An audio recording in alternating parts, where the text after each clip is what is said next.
नमस्कार दोस्तों। तो आज ये हमारा एक नया इनिशिएटिव है। इसमें हम क्या करने जा रहे हैं कि जो स्टडी हम जो करते हैं उसके साइंटिफिक एस्पेक्ट पे हम बात करने जाएंगे और उसका हम देखेंगे कि किस तरीके से हम जो हमारे एफर्ट्स हैं उसको रिड्यूस करके और हम मैक्सिमम रिजल्ट प्राप्त कर सकते हैं। तो हम जनरली क्या करते हैं कि कोई भी स्टडी मटेरियल उठाया, उसको पढ़ लिया, एक बार दो बार पढ़ लिया, जैसे बोलते हैं कि उसका रिवीजन कर लो, ये कर लो, उस तरीके से हम पढ़ के बहुत ही एक नॉन साइंटिफिक वे में स्टडी करते हैं। तो देखो कि जैसे मुगल्स थे, इतना बड़ा एम्पायर था, दुनिया का वन ऑफ द सबसे बड़ा एम्पायर था, लेकिन फिर भी वो फेल क्यों हो गया? क्योंकि उन्होंने उस समय टेक्नोलॉजी की हेल्प नहीं ली। और जो ब्रिटिशर्स आए थे उनसे इतने नंबर में कम थे, फिर भी इतने बड़े एम्पायर को उन्होंने खत्म कर दिया। क्यों? क्योंकि उन्होंने एक तो हर काम साइंटिफिकली करते थे। ठीक है, हमारे जो क्या होते थे, जो फौजी होते थे, जो मुगल्स में जो सैनिक है, वो दौड़ रहे हैं, बस दौड़ रहे हैं, उनकी कोई ट्रेनिंग नहीं होती थी, कोई कुछ नहीं होती थी। जो ब्रिटिश थे वो क्या करते थे, एकदम परेड करते थे कि ना लेफ्ट राइट लेफ्ट राइट। तो हमारे वाले लोग उन पे हंसते थे कि क्या बेवकूफ लोग हैं, सुबह सुबह पीटी कर रहे हैं, लेफ्ट राइट कर रहे हैं। लेकिन उन्हें नहीं पता था कि जब भी कोई वार होता था ना, तो वो जो लेफ्ट राइट करके जो उन्होंने कोऑर्डिनेशन सेट किया है, वो आराम से हर चीज को कोऑर्डिनेट कर लेते थे। और मुगल्स थे वो उस चीज को बिल्कुल नहीं कर पाते थे। तो जहां जहां जो आदमी टेक्नोलॉजी की और जो साइंटिफिक अप्रोच है उनकी हेल्प नहीं लेता, तो वो आउटडेटेड हो जाता है। और ये चीज हमेशा स्टडी में भी रहती है कि आप ऐसे एकदम अनसाइंटिफिक मैनर में यदि उनको पढ़ते जाओगे तो आपका रिजल्ट उतना अच्छा नहीं आएगा। तो इसलिए मैंने इस चीज को पढ़ने की कोशिश की कि ना ये किस तरीके से ये सब कुछ हो रहा है, इसके पीछे साइंस क्या है। ठीक है, तो मैं मेरे बारे में थोड़ा सा ब्रीफ इंट्रोडक्शन दे देता हूँ। मेरा नाम गौरव है और मैंने राजस्थान में जो अभी राजस्थान प्रशासनिक सेवा 2018 का एग्जाम हुआ है उसमें मैंने 12वां स्थान हासिल किया है। उसके अलावा मैंने अभी यूपीएससी का भी पेपर दिया है और मैं आईआईटी बीएचयू का एक स्टूडेंट रहा हुआ हूँ। तो इससे जो आप देख सकते हो कि मैंने एक ओवर द ईयर जो एक्सपीरियंस गेन किया है, मैं उसमें आपको कुछ बताना चाहूंगा। ठीक है, तो जो हम साइंटिफिक स्टडी की बात कर रहे हैं, ये एक हमेशा स्टडी 4 स्टेप प्रोसेस होती है। ठीक है, तो स्टेप 1 क्या है इसके अंदर? स्टेप 1 होता है रॉ डाटा, कि आप एक जो रॉ डेटा है उसको कलेक्ट करते हो। स्टेप 2 के अंदर क्या होता है कि आप उसको सिंप्लीफाई करते हो डेटा को। ठीक है, स्टेप 3 के अंदर क्या होता है, आप उस डाटा को रिटेन करने की कोशिश करते हो। स्टेप 4 के अंदर क्या होता है कि आप उसको आउटपुट करके प्रेजेंट करने की कोशिश करते हो। तो ये एक 4 स्टेज प्रोसेस होती है स्टडी हमेशा, लेकिन हम इसका एकदम साइंटिफिक एनालिसिस नहीं करते। उसकी वजह से हमें क्या होता है कि हम, जैसे आपने जनरली ये सुना होगा कि बच्चे बोलते हैं कि हमें याद नहीं रहता, या दूसरा डाउट ऐसे आता है कि हम ब्लैंक हो जाते हैं, पेपर के अंदर हमें कुछ याद नहीं आता, या बोलते हैं कि पेपर से बाहर आने के बाद चीजें याद आ रही हैं। तो इस तरीके के जो नॉर्मल डाउट्स होते हैं कि पेपर के अंदर घबरा जाते हैं, घबराने के बाद दिमाग नहीं काम करता, इस तरीके की। लेकिन ऐसा कुछ नहीं है कि आपने जो ये प्रोसेस फॉलो की है वहां पे आपने लूप सोल छोड़े हैं, कुछ आपने उसमें कमियां छोड़ी हैं, उसकी वजह से ये सारी प्रॉब्लम्स आती हैं। ठीक है, तो सबसे पहले रॉ डेटा क्या होता है? रॉ डेटा होता है कि आपने जैसे हिस्ट्री पढ़ना स्टार्ट किया तो उसके लिए आप क्या है कि कोचिंग के नोट्स पढ़ोगे, बुक्स से पढ़ोगे, ये सब कुछ आपके लिए क्या हो जाएगा, रॉ डेटा हो जाएगा। ठीक है, तो ये रॉ डेटा सबको आपको अच्छे से एक कोचिंग का कलेक्ट कर लेना है, या जिस भी बुक्स वगैरह हैं जो हम आगे देखते जाएंगे कि कौन कौन सी बुक्स वगैरह स्टडी करनी है, वहां से आपके पास रॉ डेटा आ गया। लेकिन उसको जब तक आप सिंप्लीफाई नहीं करोगे तो वो क्या होगा कि वो हमारा दिमाग एब्जॉर्व नहीं कर पाएगा। अब हमारा डाइजेशन सिस्टम देख लीजिए कि जैसे ही हम कोई फूड खाते हैं वो एकदम कॉम्प्लेक्स स्ट्रक्चर में खाते हैं उसको, लेकिन वो जैसे कि हमने यदि डाइजेशन सिस्टम पढ़ा है कि यहाँ पे कुछ पार्ट है जो डाइजेस्ट हो जाता है, कुछ पार्ट है ना जो हमारे स्टोमक में डाइजेस्ट हो जाता है, कुछ है ना इंटेस्टाइन के अंदर होता है। तो इस तरीके से एक एक प्रोसेस को वो तोड़ता जाता है, और लास्ट में जब तक ग्लूकोज में नहीं टूटता तो पूरे फूड को तोड़ते रहते हैं। तो वैसे ही जो हमारा जो रॉ डेटा है उसको यदि ब्रेन को यदि लॉन्ग टर्म में सस्टेन करना है तो उसको ब्रेक करना पड़ेगा, उसको एकदम सिंप्लीफाई करना पड़ेगा।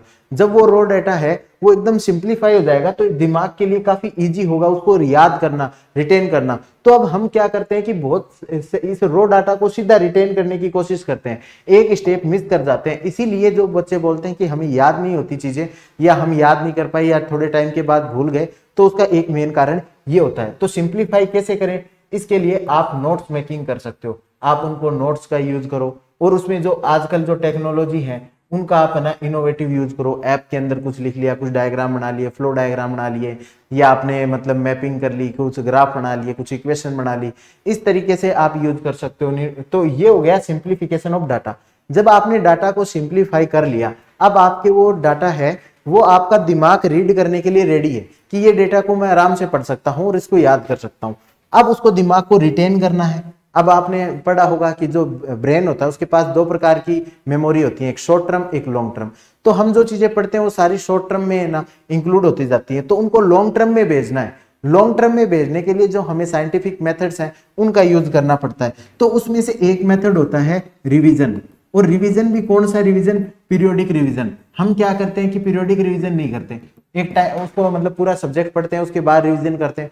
तो उससे क्या होता है ना, जो रिटेंशन वाली स्टेज है ना उसके अंदर दिक्कत आ जाती है। तो इसके और भी बहुत सारे मेथड होते हैं इसको रिटेन करने के लिए, कि आपने कोई चिट कोड बना लिए, आपने छोटी छोटी चिट्स वगैरह बना ली, आप ना इसको एसोसिएट करके इसको याद कर सकते हो। दिमाग की एक बड़ी पावर होती है।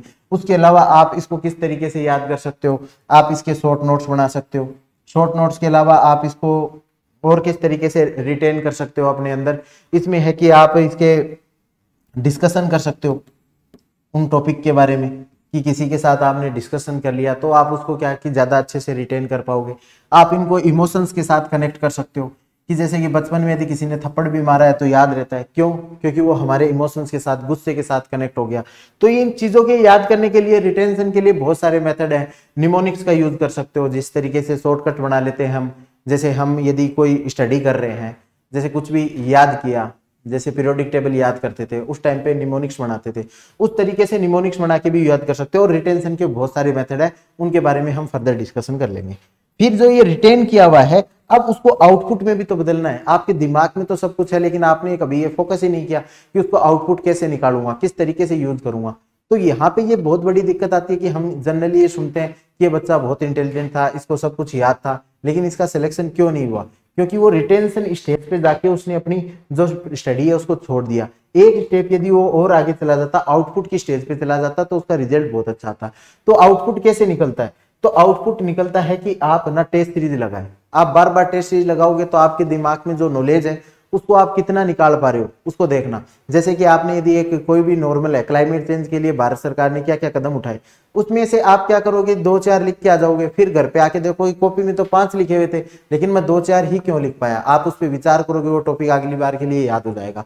तो ये जो लिंकेज यहाँ से रिटेंशन आउटपुट की लिंकेज है, वो जो कमजोर है उसको मजबूत करने के लिए आपको क्या करना है कि जो आप जो टेस्ट सीरीज देखे आओ उसमें मॉडल आंसर के साथ कंपेयर करो, अपनी कॉपी के साथ कंपेयर करो, और जो लेकुनाज है उसको दूर करते जाओ। फिर अगला टॉपिक आएगा, उसमें भी आप कुछ लिख के आओगे, कॉपी में कुछ लिखा हुआ है, उसमें जो लिंकेज है उसको आप पूरा ठीक करोगे। तो इस प्रकार से जब रिटेंशन से आउटपुट वाली स्टेज है उसको लगातार आप जो मॉक टेस्ट पेपर दो उससे आप मजबूत कर सकते हो। आप किसी दूसरे को पढ़ा सकते हो, ग्रुप डिस्कशन कर सकते हो। इसीलिए तो बोलते हैं कि जो ग्रुप डिस्कशन करते हैं तो एक ग्रुप का ग्रुप पूरा सिलेक्ट हो जाता है। क्यों? क्योंकि वो डिस्कशन करते हैं तो रिटेंशन आउटपुट ये प्रोसेस लगातार चलती रहती है।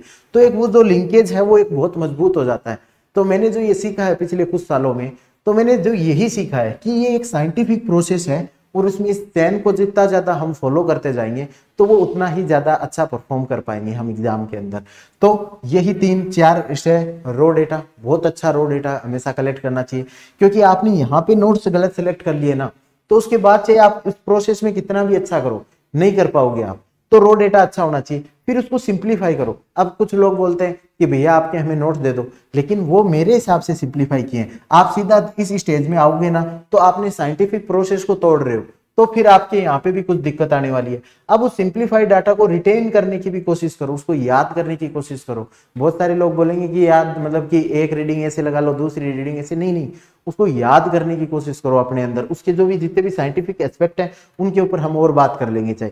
फिर जब आप रिटेन कर लिया ना, तो कभी ये मत सोचो मुझे तो सब याद है, मैं पेपर में जाके लिख दूंगा, ऐसा कभी नहीं होता, क्योंकि ये लिंक आपकी कमजोर है। तो उसके लिए जैसे ग्रुप डिस्कशन करो, किसी टीचर किसी दूसरे को पढ़ाओ, या फिर है ना मतलब आप अपने मतलब कि जो मॉक टेस्ट दे सकते हो। उसके अलावा एक और मेथड होता है जिसमें आप कोई भी वीडियो देखो और वीडियो से पहले गेस करो कि टीचर ये बोलने वाला है।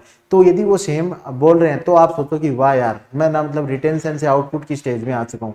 तो इस तरीके से आप ना इन चारों प्रोसेस को यूज करोगे तो मुझे लगता है कि जो आपकी एफिशिएंसी और प्रोडक्टिविटी है वो एटलीस्ट 60 to 90% है ना बढ़ जाएगी। 60 to 90% बढ़ने का मतलब क्या है कि यदि जो चीज है ना जनता 12 घंटे में याद कर रही है ना, वो आप आराम से 6 से 7 घंटे हैं उसके अंदर पढ़ सकते हो। तो इसके लिए आपको क्या करना है, साइंटिफिक प्रोसेस पे मतलब की बात करनी है। तो इसी तरीके से जो नए नए जो कंसेप्ट चल रहे हैं, नई नई डायमेंशन चल रही हैं प्रिपरेशन की, हम उस पर लगातार बात करते रहेंगे। तो आप ना इस चीज का फायदा उठाइए, अपनी प्रिपरेशन में इन चीजों को इनकलकेट कीजिए और एक बहुत अच्छा सा रिजल्ट लाइए। ठीक है, thank you, all the best for your exam.